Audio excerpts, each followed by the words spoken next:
आपकी कोई property deal cancel होती है और बिल्डर आपको बोलता है मैं सारे पैसे आपके जितने आए हैं जब्त कर रहा हूँ, फॉरफिट कर रहा हूँ और आप अपना भूल जाओ पैसे।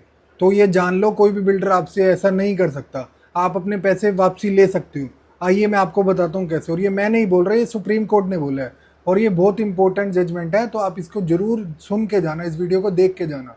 तो मान लिया एक प्रॉपर्टी डील हो रही थी, वो कैंसिल होगी। वो किसी भी रीज़न से हो सकती है। हो सकता है आपने कोई प्रॉपर्टी ली हो सोच के कि मैं बैंक से लोन ले लूँगा, पर आपको लोन नहीं मिला, तो इस वजह से आप आगे पे नहीं कर पा रहे। मान लिया 40% आपने पे कर दिया, तो बिल्डर कहता है जी मैं पूरा का पूरा रखूंगा, हमने तो एग्रीमेंट भी आपसे साइन करा लिया है और आप कुछ नहीं कर सकते।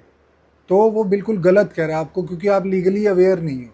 तो section 73 of the Indian contract ये क्लियर करता है कि अगर दो पार्टी के बीच में कोई कॉन्ट्रैक्ट है और उस वजह से एक पार्टी की वजह से दूसरी पार्टी का कोई नुकसान होता है, तो उसको कंपनसेशन दिया जाएगा फर्स्ट पार्टी की तरफ से।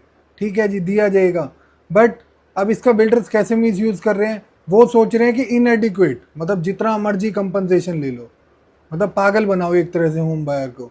तो मान लिया आपका घाटा तो बिल्डर का हुआ, मान लिया 1 लाख का, वो क्लेम कर रहा है जी 10 लाख दे दो, या जो पैसे आए हुए हैं फॉरफिट हो गए। तो इसी पे सेक्शन 74 ये क्लियर करता है of the Indian contract act कि एक रीजनेबल कंपनसेशन प्रोवाइड किया जाएगा।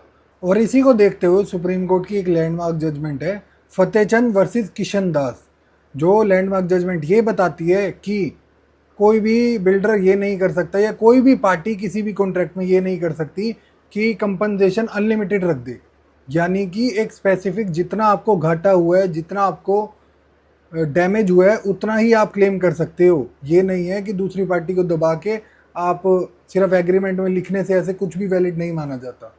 आप उसको चैलेंज कर सकते हो। अगर आपके साथ भी किसी बिल्डर ने ऐसा करा है या कर चुका है, तो और आप इस चक्कर में आपने कोई एक्शन, लीगल एक्शन नहीं लिया, आपको था कि जब ऑलरेडी मतलब एग्रीमेंट है तो फिर क्या ही कर सकते हैं हम, एग्रीमेंट तो हमने ही साइन करा है। बट आप कर सकते हो, आप चैलेंज कर सकते हो on the basis of section 74 and the landmark judgments, और बाकी भी जो सुप्रीम कोर्ट की जजमेंट है उसके बेस पे। क्योंकि एक रीजनेबल वो होना चाहिए ना। ऐसा थोड़ी है, अब मान लिया किसी बायर ने लिया जो अवेयर ही नहीं है, उसने जस्ट साइन कर दिए, कल को तो 80% लिखवा देगा, वो थोड़ी दे देंगे। तो ऐसी और लीगल अवेयरनेस के लिए आज ही हमें फॉलो करो और आपके पैसे बचाते रहेंगे। और आप हमें बस फॉलो करो और प्यार देते रहो अपना। मिलते हैं आपसे अगली वीडियो में। Till then take care. जय माता दी।